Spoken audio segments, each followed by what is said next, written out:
નમસ્કાર. રાજ્યમાં ચોમાસાનું સત્તાવાર આગમન થઈ ચૂક્યું છે. સાથે જ બીમારીઓનો ભય પણ વધી ગયો છે. ખાસ કરીને વાત કરીએ બાળકોની, તો બાળકોમાં ઇમ્યુનિટીનો ગ્રોથ સાથે ખૂબ જ મહત્વપૂર્ણ પાયો રહેલો છે. ત્યારે આજના વિડીયોમાં જાણીશું કે બાળકોની હેલ્ધી ગ્રોથ અને સારા ઇમ્યુનિટી સિસ્ટમ માટે કઈ કઈ બાબતોનું ધ્યાન રાખવું જોઈએ અને શું શું કરવું જોઈએ.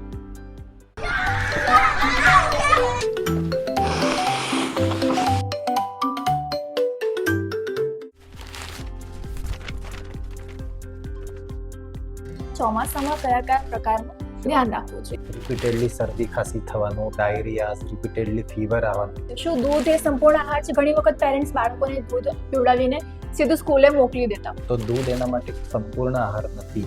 દૂધ સાથે એને બધું ખવડાવવાની જરૂર છે. સ્ક્રીન ટાઈમ ક્યારથી હોવું જોઈએ, કયા એજથી સ્ક્રીન ટાઈમ આપવું જોઈએ અને કેટલા સમય માટે સ્ક્રીન ટાઈમ? સ્ક્રીન ટાઈમ જેટલો વધારે હોય એટલો ઓટિઝમ થવાના ચાન્સીસ વધારે થાય. ઓકે, તો હાલ અમે ઉપસ્થિત છીએ અમારા ચિલ્ડ્રન હોસ્પિટલ ખાતે. આપણી સાથે ઉપસ્થિત છે ડોક્ટર સુહાસ ચૌધરી. વાતચીત તેમની સાથે કરીશું અને પ્રયત્ન કરશું આજના વિડીયોમાં તમામ પ્રશ્નોના ઉત્તર લેવાનો. Welcome sir, welcome to our channel. Sir, સૌથી પહેલા નાના બાળકોમાં વાત કરીએ તો ઇમ્યુનિટીનો કેટલો ફાળો રહ્યો છે ગ્રોથમાં? ઇમ્યુનિટી એક ક્રુશિયલ ફેક્ટર છે નાના બાળકોમાં. ઓકે, લો ઇમ્યુનિટીના લીધે ઘણા બધા ડિસીઝ બેબીઝમાં થઈ શકે છે. નોર્મલ ડિસીઝીસ કાં તો નોર્મલ બીમારીઓ જેમ કે રિપીટેડલી શરદી ખાંસી થવાનું, ડાયરિયાઝ, રિપીટેડલી ફીવર આવવાનું, આ બધા લો ઇમ્યુનિટીના રીઝન્સ રહી શકે છે. આજના કાળમાં જ્યારે હમણાં જે સ્કૂલનો એરા કહેવાય, જ્યાં બધા બચ્ચાઓ ભેગા થાય અને સાથે રમે, તો સમજો કોઈ બેબીઝની ઇમ્યુનિટી લો છે તો એને કેચઅપ કાં તો ક્રોસ ઇન્ફેક્શન જલ્દી થાય. ઓકે, તો ઇમ્યુનિટીનો ઘણો મોટો રોલ છે પીડિયાટ્રિક પેશન્ટ્સમાં અને બાળકોમાં. સર, નબળી ઇમ્યુનિટીના કયા કયા લક્ષણો દેખાય છે અને બૂસ્ટ કરવા માટે આપણે શું કરવું છે? નબળી ઇમ્યુનિટી જો કહેવાય તો લાઈક રિકરન્ટ ઇન્ફેક્શન કાં તો મેજર ઇન્ફેક્શન જેને કહેવાય, જેના માટે રિપીટેડલી બાળકોને એડમિટ કરવું પડે. નાનું મોટું વાયરલ કાં તો નાનું મોટું બેક્ટેરિયલ ઇન્ફેક્શન મોટું થઈ જાય, જેના માટે દરેક વાર એડમિટ કરવું પડે. આઈવી ફ્લુઇડ્સને આઈવી એન્ટીબાયોટિકની જરૂર પડે. આ નબળા ઇમ્યુનિટીના લક્ષણો રહે છે. ઓકે, ઘણા બધા કેસીસમાં નબળા ઇમ્યુનિટીના લીધે બાળકને દરેક વાર મહિનામાં ડૉક્ટર પાસે જઈને ટ્રીટમેન્ટ લેવાની જરૂર પડે અને ડાયરિયાસ, ફીવર, શરદી ખાંસી, વજન ના વધવાનું, આ બધા સિમ્ટમ્સ રહી શકે છે.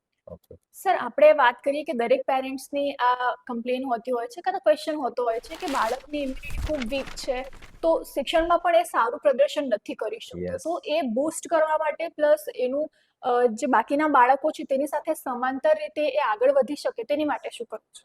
ઓબ્વિયસલી અગર લો ઇમ્યુનિટી રહી તો બાળકના જે સ્કૂલ ડેઝ છે, એટલે નંબર ઓફ જે રજાઓ હોય છે, જે સ્કૂલ એબસેન્ટ વાળા ડેઝ છે, વધી જાય. ડેફિનેટલી બચ્ચું પરફોર્મ ના કરી શકે. તો અગર મેડમ આપણે નેચરલી વિચાર કરીએ તો બાળકોના ઇમ્યુનિટી માટે બે ક્રુશિયલ ફેક્ટર હોય છે, બે ઇસેન્શિયલ મિનરલ છે. એક છે iron and second one is vitamin C. Okay, iron rich foods madam like red કલરના ફ્રૂટ્સમાં આયર્ન રીચ હોય છે. ફોર એક્ઝામ્પલ એપલ, અનાર, ડ્રાય ફ્રૂટ્સમાં તમારું ખજૂર, ઓકે, અંજીર, ઓકે, અને ગ્રીન લીફી વેજીટેબલ, ડ્રમસ્ટિકનું સૂપ, આવા બધા નેચરલ ફૂડ્સ આઇટમ્સ છે, those are rich in irons. So હું રિકમેન્ડ કરીશ પેરેન્ટ્સને કે આ બધા રેડ કલરના ફ્રૂટ્સ, ગ્રીન લીફી વેજીટેબલ્સ અને આ બધા બીજા જે હું તમને સજેસ્ટ કરે આ બધા બચ્ચાઓને વધારે આપીએ. અને બીજો એક ફેક્ટર છે vitamin C. Vitamin C citrus ફ્રૂટમાં વધારે હોય, લાઈક તમારું ઓરેન્જ, ઓકે, અને સૌથી રીચ સોર્સ છે તમારું નીમ. ઓકે, સો પેરેન્ટ્સ દિવસમાં એક ટાઈમ લીંબુ શરબત બચ્ચાઓને આપીને એમને વિટામિન સી આપી શકીએ છીએ. સો આયર્ન અને વિટામિન સી હું રિકમેન્ડ કરીશ દરેક બાળક માટે કે જે આનાથી સીધો રિલેટેડ ક્વેશ્ચન એ કે ઘણા પેરેન્ટ્સને એવું હોય છે કે દૂધ એ સંપૂર્ણ આહાર છે. શું દૂધ એ સંપૂર્ણ આહાર છે? ઘણી વખત પેરેન્ટ્સ બાળકોને દૂધ પીવડાવીને સીધું સ્કૂલે મોકલી દેતા હોય છે. Madam, it depends upon the age of the baby. હમણાં લાઈક 6 મહિના સુધીના બાળક માટે મમ્મીનું દૂધ સંપૂર્ણ આહાર છે. મમ્મીના દૂધમાં બધું જ મળી જાય.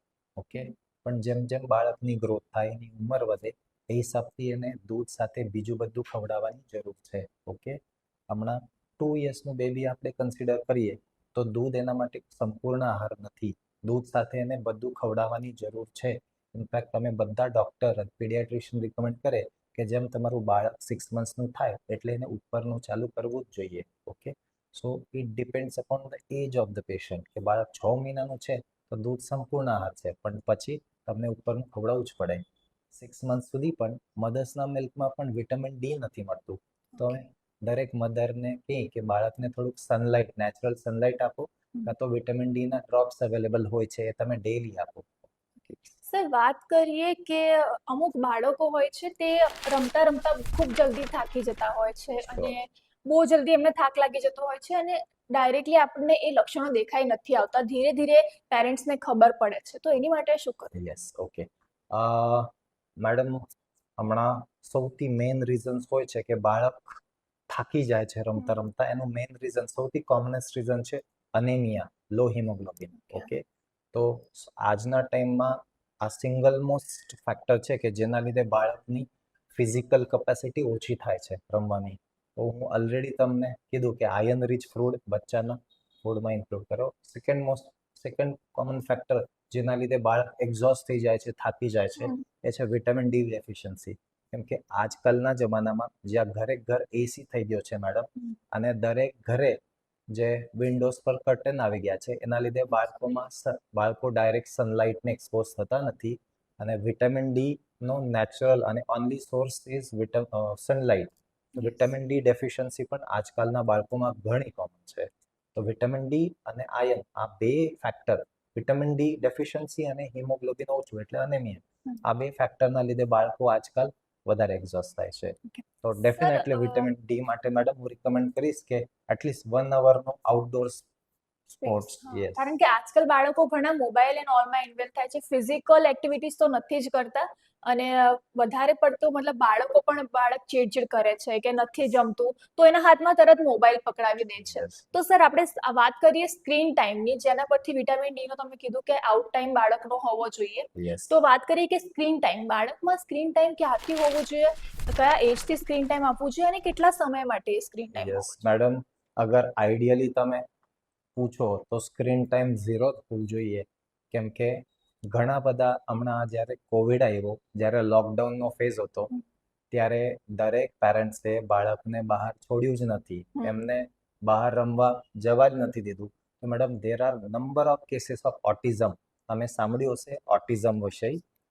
સ્ક્રીન ટાઈમ જેટલો વધારે હોય એટલો ઓટિઝમ થવાના ચાન્સીસ વધારે થાય. ઓકે, આ ઘણા બધા પેરેન્ટ્સ, બાળક ખાતું નથી તો એને મોબાઈલ પકડાવે છે. That is very wrong. According to all paediatrician, બધા લોકો સ્ક્રીન ટાઈમ 0 જ મિનિટ જ કહેશે. There is no like ideal time કે તમે કેટલું સ્ક્રીન ટાઈમ રાખવું જોઈએ. થોડુંક મોટું બેબી છે એના માટે અમે 24 અવર્સમાં વધારામાં વધારે 30 મિનિટનો સ્ક્રીન ટાઈમ મેડમ અમે સજેસ્ટ કરશું. પણ હું ફરીથી કહીશ, જો તમારું બેબી બહુ નાનું છે તો હમણાંથી એને મોબાઈલની ટેવ કરતા નથી. ઓકે, બાળકને જાતે ખાવા દો. 1.5-2 વર્ષના બાળકને તમે જ્યારે ખાઓ ત્યારે તમે બાળકને સાથે બેસાડો, 2-3 બચ્ચાઓ સાથે એને સાથે બેસાડો. મોટા બાળકો, પેરેન્ટ્સને જોઈને બાળક જાતે ખાવાનું શીખશે તો that is very good thing. Sir, આપણે વાત કરીએ કે ઘણા બાળકો મોબાઈલના યુઝથી એમના સ્વભાવમાં ચીડચીનો પણ આવી જાય છે, અગ્રેસિવ થઈ જતા હોય છે અને અમુક વખત એવું થાય છે કે અગ્રેસિવ બાળકોને મતલબ જે એમની અંદર અમુક ટાઈપની ડિસીઝ આવી જતી હોય છે કે એવું થઈ જતું હોય છે, એના લીધે બાળકોને સ્કૂલમાં પણ એડમિશન નથી મળતા, અહીં સુધીની નોબત આવી જાય. તો ત્યારે સર એનો ઈલાજ કેવી રીતે કરવો? અને હવે જો ફાઇનલી થઈ ગયું છે, બાળકના અંદર ચીડચીડોપણો આવી ગયો છે, એ અગ્રેસિવ થઈ ગયું છે, તો એના માટે શું કરવું જોઈએ? ઓલરેડી મેડમ હું હમણાં કીધું કે ઓટિઝમના કેસીસ ઘણા બધા વધે છે સોસાયટીમાં. એના લક્ષણ સર? યસ, ઓટિઝમના લક્ષણો મેડમ, 1.5 વર્ષનું બાળક દોડતો નહીં મેડમ, પણ 2 વર્ષના ઉપરનું બાળક બોલતું નથી, સ્વતઃના વિશ્વમાં બિઝી રહે, લાઈક એક રમકડું રમે છે તો એ જ રમકડું રમશે, મમ્મી પપ્પા વાત કરે છે તો એ પ્રતિસાદ નથી આપતો, કાં તો બહાર જઈને બાળકો સાથે રમતો નથી, અને મેડમ એવા બાળકોના આઈ કોન્ટેક્ટ નથી રહેતા. આ બધા ઓટિઝમના લક્ષણો હોય છે અને વધારે એક્સેસિવ સ્ક્રીન ટાઈમના લીધે આ બધું થાય છે. એક બીજો ફેક્ટર પણ છે મેડમ કે હમણાંના જમાનામાં આપણે ન્યુક્લિયર ફેમિલી તરીકે રહી છે. Mother, father and child. Okay. Mother father બંને બિઝી છે તો બાળકનું ઇન્ટરેક્શન ઘરમાં થતું નથી. તો this factor also contributes to autism. Okay. So madam autism થઈ જાય પહેલા તો હું એવું જ બધા પેરેન્ટ્સને કહીશ કે ઓટિઝમ થવો જ ન જોઈએ. તમે બચ્ચોને તમારો ટાઈમ આપો, સ્ક્રીન ટાઈમ ઓછો કરો અને નાના બેબીઝને તમે બહાર રમવા મોકલો. ઓકે. ઓટિઝમ થઈ જાય તો મેડમ એના માટે મેડિકેશન્સ ઓછા રહે, પણ ઓટિઝમ માટે થેરપી હોય છે, stimulation therapy, cognitive behavioural therapy. આ થેરપીસથી ઘણો બધો ફાયદો બાળકોને મળી શકે. સર, હવે આપણે આવીએ ફૂડ પર રિટર્ન પાછા. અમુક વખત એવું થતું હોય છે કે બાળકો ડાયરેક્ટ ફૂડ કન્ઝપ્શન નથી કરતા, કારણ કે એમને અમુક આમ છે કે આ શાકભાજી નથી ભાવતી, આ કઠોળ નથી ભાવતા. તો બાળકોને મતલબ કઈ રીતે આપણે ખવડાવવું જોઈએ કે એવી કઈ વસ્તુ છે જેનાથી સંપૂર્ણ આહાર એમને બોડીને મળી રહે? મેડમ હું અગર બાળકોમાં અગર તમે જો તો 6 મંથ સુધીના બાળકોને બ્રેસ્ટ ફીડિંગ કાં તો ફોર્મ્યુલા ફીડિંગ છે એનામાં ઇશ્યુઝ નથી આવતો. 6 મંથ ટુ 1 યર સુધીના બાળકો પણ લઈ લે છે. પણ જે મેઇન હર્ડલ હોય છે, જે મેઇન એજ ગ્રુપ જેનામાં પેરેન્ટ્સની કમ્પ્લેન હોય કે બાળકો ખાતા નથી, એ છે 1.5 વર્ષથી 2 વર્ષ સુધીના છોકરાઓ. કેમ કે આ 1.5 વર્ષથી 2 વર્ષ સુધીના બાળકોને મેડમ આ ચાલવાનું શીખે આ એજમાં, તો એ બચ્ચાઓની એક્ટિવિટી વધારે રહે. એ એક જગ્યા પર બેસીને ખાઈ ના શકે. ઓકે. તો આવા સમયે મેડમ અમે એ જ રિકમેન્ડ કરીએ કે એક એટ્રેક્ટિવ પ્લેટ જેનામાં કાર્ટૂન્સના ફોટો છે, ઓકે, એ તમે બચ્ચાને પ્લેટ સર્વ કરો. એ ખાય ના ખાય તો પણ એને પ્લેટ સર્વ કરવાની. બચ્ચાઓને તમારી સાથે તમે બેસાડો. આજુબાજુમાં નાના બાળકો છે કાં તો એમના ભાઈ બહેન છે એમને સાથે બેસાડો. આપણે ખાઈએ તો બચ્ચું મિમિક્રી કરીએ અને આપણે જોઈને બચ્ચું ખાતા શીખશે. એમના પ્લેટમાં નાના નાના કુૈયા સર્વ કરો તાકે બાળક પકડીને ડાયરેક્ટ એના હાથથી ખાય. બાળક જ્યારે હાથથી ખાવાનું જાતે શીખે ત્યારે એનો ફૂડનો ઇન્ટરેસ્ટ પણ વધે અને એની ભૂખ પણ વધે. સો ઇટ ઇઝ એકદમ નેચરલ આ ટ્રીક છે. યસ. સર, વાત કરીએ ખાવાની, તો ખાવાની આપણે થોડું બાળક એજમાં ઉપર જાય, આગળ જાય, તો આપણે હાઇજીન પર આવીએ. એક્ઝેક્ટલી. તો હાઇજીન રહેવું કેટલું જરૂરી છે અને કઈ કઈ બાબતમાં? મેડમ હાઇજીન બાળક શીખે આફ્ટર 2.5 years, જ્યારે બાળક સ્કૂલ, નર્સરી કહો, પ્લે ગ્રુપ કહો ત્યાં જાય. ઓકે. હાઇજીનની વાત કરીએ તો મેડમ બાળકોમાં hand hygiene is very crucial. Okay. આપણે કોવિડનો એરા પણ જોયો છે, જ્યારે બધા ડોક્ટર્સ અને બધા સોશિયલ મીડિયા પર અવેરનેસ ચાલતું હતી કે hand hygiene is so important. Okay. બાળકને હેન્ડ વોશ કરવાનું શીખવાડવું પડશે આપણે. ઓકે. અને ડેફિનેટલી જ્યારે બાળકને ફીવર છે, શરદી ખાંસી છે, તો એ પેરેન્ટ્સની રિસ્પોન્સિબિલિટી છે કે બાળકે માસ્ક પહેરવો જોઈએ. I know it is very practically difficult કે 2.5-3 વર્ષના બાળકે માસ્ક પહેરવું, પણ થોડુંક પ્રયત્ન કરીએ તો એ પણ શક્ય છે. જી સર. યસ. આપણે જેવી રીતે હાઇજીનની વાત કરી અને કોરોનાની વાત કરી, સર, કેસીસ ફરીથી કોરોનાના દેશમાં વધી રહ્યા છે અને સામે આવી રહ્યા છે. ઘણા બધા નવા વેરિયન્ટ પણ મળી રહ્યા છે. તો આમાં બાળકોને વેક્સિનેશન પર પણ આપણે વાત કરીએ કે બાળકોને આપણે શું વેક્સિનેશનથી સુરક્ષિત કરી શકીએ છીએ અને કઈ રીતે કયા એજના બાળકને કઈ વેક્સિન કઈ રીતે આપવી અને કોરોનાથી કઈ રીતે સુરક્ષિત રાખવું? મેડમ હમણાં ઓલમોસ્ટ 5 to 6 years થઈ ગયા છે કોરોના આવીને. કોરોના હમણાં સુધી તો પણ ડાયરેક્ટ ઇમ્પેક્ટ કોરોના વાયરસનો બાળકો પર નથી. ઓકે. ટચવુડ બાળકોની ઇમ્યુનિટી ઘણી સારી છે if V consider corona virus. તો કોવિડ માટે સ્પેશિયલ વેક્સિનેશન બાળકોમાં હાલ તો પણ દરેક એજ ગ્રુપમાં અવેલેબલ નથી. પણ મેડમ ફ્લૂ વેક્સિન છે, જે ફ્લૂ વેક્સિન થોડી સી ઇમ્યુનિટી બાળકોને કોવિડના અગેન્સ્ટ પણ આપે છે. તો બધા પેરેન્ટ્સને મેડમ હું કોવિડ વેક્સિનનું સજેસ્ટ કરીશ. ફ્લૂ વેક્સિનનું સજેસ્ટ કરીશ, સોરી. ફ્લૂ વેક્સિનથી બીજી ઇમ્યુનિટી પણ બચ્ચાઓને આવે છે, જેમ કે નોર્મલ ફ્લૂ, સ્વાઇન ફ્લૂ અને થોડું કોવિડ વાયરસના against. Definitely distancing, hand hygiene અને માસ્ક આ બાળકો માટે પણ ક્રુશિયલ છે. હાઇજીનમાં ફરીથી સર આપણે ટોપિક પર ડિસ્કસ કરીએ કે હવે ચોમાસું સ્ટાર્ટ થઈ ગયું છે, હમ. તો ચોમાસામાં બીમારીઓ થવાનો ભય વધારે રહ્યો છે યસ અને ખાસ કરીને બાળકો આ વસ્તુથી અવેર નથી, તો પેરેન્ટ્સે કઈ વસ્તુમાં તકેદારી લેવી જોઈએ, ચોમાસામાં કયા કયા પ્રકારનું ધ્યાન રાખવું જોઈએ? મેડમ, જો આપણે આ બધા ચોમાસાના સિઝનમાં આપણે જોઈએ તો જે પણ ઇન્ફેક્શન્સ થાય છે એ મેઇનલી સ્કૂલથી થાય છે. ઓકે, તો હું પેરેન્ટ્સને પહેલી વાત કહીશ કે જે બાળકને ફીવર છે, શરદી ખાંસી છે, તો પેરેન્ટ્સને રિક્વેસ્ટ કરીશ બાળકને થોડું 2-3 ડેઝ ઘરે રાખો તાકી બીજા બાળકને ના થાય. ઓકે, સમરમાં બીજો એક ઇસ્યુ હોય છે વોટરબોર્ન ડિસીઝ, પાણીના લીધે જલજન્ય બીમારીઓ વધી જાય. તો ભલે તમારે ઘરે ફિલ્ટર છે પણ હું દરેક પેરેન્ટ્સને રિકમેન્ડ કરીશ કે બોઇલ્ડ વોટર બાળકને આપો તાકી ટાઇફોઇડ, ડાયરિયા અને હેપેટાઇટિસ એ જેવા જલજન્ય બીમારીઓથી આપણે બાળકને બચાવી શકીએ. યસ. ઓકે સર, બાળકોમાં સ્લીપિંગ સાયકલ ને કઈ રીતે મેન્ટેન કરવું, ઘણા પેરેન્ટ્સને ખબર પણ નથી હોતી કે સ્લીપિંગ સાયકલ મેન્ટેન કરવી, એક સારી સ્લીપ સાયકલ હોવું કેટલું જરૂરી છે.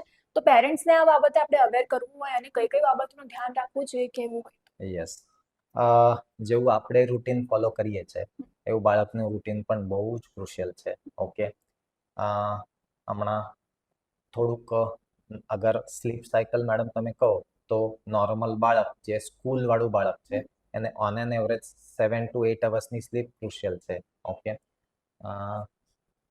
નાઇટમાં ઘણી વાર એવું થાય છે કે બાળકો ટીવી ઓન કરીને કાર્ટૂન કાં તો કંઈ તો પણ મૂવી જોવામાં બિઝી રહી જાય અને હા, તો હું એ કહીશ કે અવોઇડ કરવું જોઈએ અને ડેફિનેટલી 1 અવરની physical activity per day must છે તાકી બાળક થાકી જાય અને એને નેચરલી ઊંઘ આવે. ઓકે, મિનિમમ કેટલા કલાકો હોવી જોઈએ ઊંઘ બાળક? 7 to 8 અવર્સ સ્કૂલવાળા બાળકોમાં, અને ઇટ વેરીઝ, દરેક બાળકનું અલગ રહી શકે. ઓકે, પણ on an average 7 to 8 hours. જી સર, આપણે જોઈએ કે બાળકો ઘણી બધી વસ્તુઓ પેરેન્ટ્સથી જોઈને જ શીખતા હોય, જેમ કે તમે જોયું કે મોડા ટાઈમ સુધી ટીવી જોતા બેસતું, તો ઘણી વખત પેરેન્ટ્સ પણ બાળકો સાથે ઇન્વોલ્વ હોય છે આ વસ્તુમાં. એવી કઈ વસ્તુઓ છે જે પેરેન્ટ્સે બાળકો સામે ન કરવી જોઈએ જેનાથી બાળકો પર ખોટો પ્રભાવ પડે કે ખોટું શીખે? યસ મેડમ, હમણાં જે તમે કીધું આને સાયકેટ્રીમાં, મેડિકલ સાયન્સમાં લર્ન બિહેવિયર કહેવાય. એટલે એ કહેવાય ને, મારું બાળક મારી જેવું જ બનશે. Okay, right. તો લાઈક ડેફિનેટલી આપણે સ્ક્રીન ટાઈમ ઓછો કરવો પડશે તાકે બેબી પણ મોબાઈલ લઈને ના પકડે. ઓકે, આપણે જ રૂટીન ફોલો કરવું પડશે, ટાઈમ પર ઊંઘવું પડશે, ત્યારે જ બાળક આપને જોઈને શીખશે. ઓકે, ખાલી બાળકને એડવાઇસ અને સલાહ આપીને કંઈ થવાનું નથી. યસ. ઓકે સર, ઘણી વખત એવું થાય છે કે જો બાળક બીમાર પડે તો પેરેન્ટ્સ મેડિકલ સ્ટોરમાંથી કે ઘરે રાખેલી દવાઓમાંથી જાતે જ બાળકોને દવા આપી દેતા હોય છે કે આ તો ઓછું છે, સાજું થઈ જશે. એ કેટલું યોગ્ય છે? Okay prescription madam, C, normal શરદી ખાંસી, ફીવર, ડાયરિયા, વોમિટિંગ 1-2 દિવસ સુધી પેરેન્ટ્સ એમના પાસે ઓલરેડી જે દવા છે એ આપી શકીએ. 2-3 ડેઝનો ફીવર, 2-3 ડેઝનો ડાયરિયા, વોમિટિંગ, કાં તો બાળક સિક લાગે છે તો ડેફિનેટલી ડૉક્ટરની સલાહ યોગ્ય લેવું જ પડશે. પણ કંઈ પણ હાલતમાં જે એન્ટીબાયોટિક છે એ બાળકોએ અવોઇડ કરવું જોઈએ, પેરેન્ટ્સે અવોઇડ કરવું જોઈએ. ઓકે, બિકોઝ હમણાં તમે જોશો તો મેડિકલ સાયન્સ સામે સૌથી મોટું હર્ડલ છે એન્ટીબાયોટિક રેઝિસ્ટન્સ. ઘણા બધા એન્ટીબાયોટિકના ઇરેશનલ યુઝેસથી નોર્મલ જે એન્ટીબાયોટિક 10 વર્ષ પહેલા આપતા હતા એને બધો રેઝિસ્ટન્સ આવી ગયો છે અને આપણે ડેફિનેટલી ધીરે ધીરે ધીરે ધીરે નોર્મલ ડિસીઝ માટે હાયર એન્ટીબાયોટિક તરફ શિફ્ટ થાય છે. તો હું ડેફિનેટલી એ કહીશ કે એન્ટીબાયોટિક અવોઇડ કરવું જોઈએ જ્યારે જરૂર ના હોય ત્યારે. ઓકે સર, આ જ વાત પરથી હજુ એક વાત મારા ધ્યાનમાં આવી છે કે એવા સ્ટીકર્સ આવે છે બોડી પર લગાવવાથી, લાઈક એનાથી બોડી પેઇન જતું રહે છે, હેડેક હોય તો હેડેક જતું રહે છે. આપણે જ્યારે બાળકને પહેલાના ટાઈમમાં આપણે પટ્ટી કરતા હતા તાવ આવે તો, એવા જ ટાઈપના હવે માર્કેટમાં સ્ટીકર્સ આવ્યા છે જેનાથી પેઇન રિમૂવ થઈ જાય છે. એ સ્ટીકર્સ કેટલા સેફ છે સર? મેડમ, કોઈ પણ પેન કિલર, ભલે સ્ટીકર હોય કે દવા હોય, એ સેફ નથી કિડનીસ માટે. એનામાં કેટલો ડોઝ જાય છે, કેટલા અવર્સમાં જાય છે, એ બહુ ક્રુશિયલ હોય છે. ઓકે, આ બધું થેરપી કાં તો આ બધી મોડ ઓફ ટ્રીટમેન્ટ બાળકોમાં સેફ નથી. સર, આપણે વાત કરીએ કે આજકાલના યુગમાં, કોમ્પિટિટિવ યુગમાં બાળકોની આઈક્યુ ઇમ્પ્રૂવ કરવા શું કરવું છે?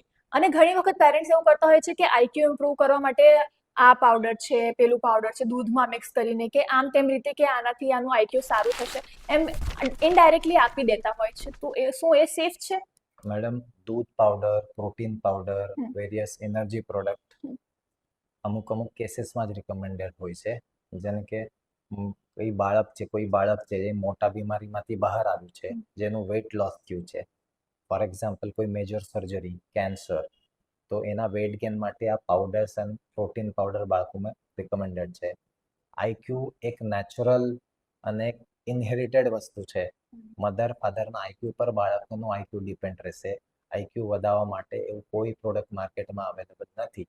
Hygienic food, iron, vitamin C rich, vitamin D rich food આપો એટલે બાળકનું કોન્સન્ટ્રેશન વધશે. Every kid is special. દરેક બાળકનો આઈક્યુ સારો હોય એવું નથી, પણ એ કિડ બીજા કોઈ એસ્પેક્ટમાં બહુ સારું હોય છે, ફોર એક્ઝામ્પલ સ્પોર્ટ્સ. તો આઈક્યુ વધારવા માટે એવું કોઈ પ્રોડક્ટ નથી, અને આઈ થિંક પેરેન્ટ્સે પણ આવું ટ્રાય ના જ કરવું જોઈએ. કારણ કે આજકાલ એમ છે કે માર્ક્સ સારા નથી આવતા, ભણવામાં સારો નથી, તો પેરેન્ટ્સ આપી દેતા હોય છે, ઘણી વખત એવું બને છે.